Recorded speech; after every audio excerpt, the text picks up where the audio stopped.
CNET se met à l'heure américaine et couvre en direct le CES, le salon high-tech de Las Vegas, du 7 au 10 janvier.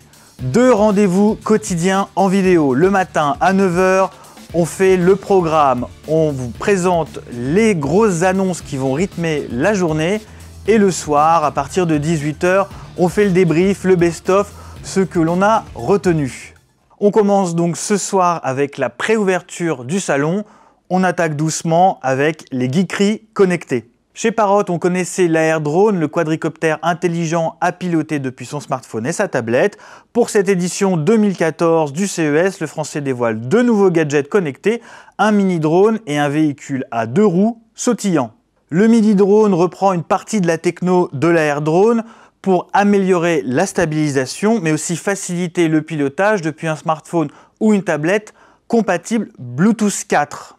Pas de caméra par contre pour ce drone d'intérieur qui pèse 70 grammes, mais des roues amovibles pour rouler au sol comme au plafond.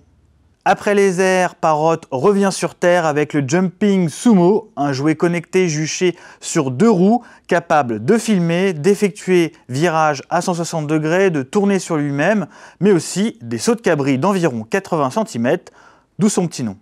Les 2 joujoux connectés de Parrot seront disponibles cette année, on ne connaît pas encore le prix. Dans la maison connectée, je demande les ampoules. Après Philips, c'est au tour de Belkin de proposer ces ampoules connectées, les Wemo Smart LED. Le principe reste le même, une application Android ou iOS pour piloter ces lampes avec un boîtier Wi-Fi. Côté prix, c'est moins cher que les Philips Hue. Le kit de démarrage avec 2 lampes et le boîtier sera vendu 130 $ et l'ampoule supplémentaire à 40 $. Par contre, pas de variateur d'intensité ou de changement de couleur comme chez Philips. On connaissait les capteurs de mouvement façon Kinect ou Leapmotion, voici la combinaison de reconnaissance des mouvements. La Prio VR apparaît un peu plus old school et encombrante que les capteurs basés sur caméra, mais elle devrait être aussi plus efficace dans la reconnaissance des mouvements comme sur la latence, annoncée à moins de 10 millisecondes. Cette combinaison repose sur 7 à 17 capteurs type gyroscope, accéléromètre, reliés à une centrale sur le torse qui communique avec le PC via le Bluetooth. Prio VR est encore un projet Kickstarter. Côté prix, on attend une version à 270 $ pour le haut du corps seul et une seconde à 400 $ avec tous les capteurs pour les jambes.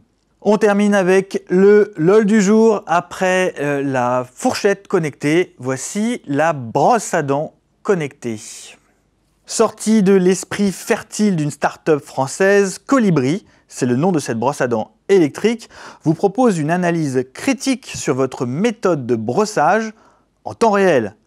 Durée de brossage, zone négligée, l'application vous livre également quelques conseils pour optimiser votre hygiène bucco-dentaire. Cette brosse à dents qui entend réinventer les soins dentaires pourrait être commercialisée en fin d'année pour moins de 200 €. Voilà, c'est fini pour aujourd'hui. On se retrouve demain matin aux alentours de 9 h pour réellement rentrer dans le dur de ce CES 2014.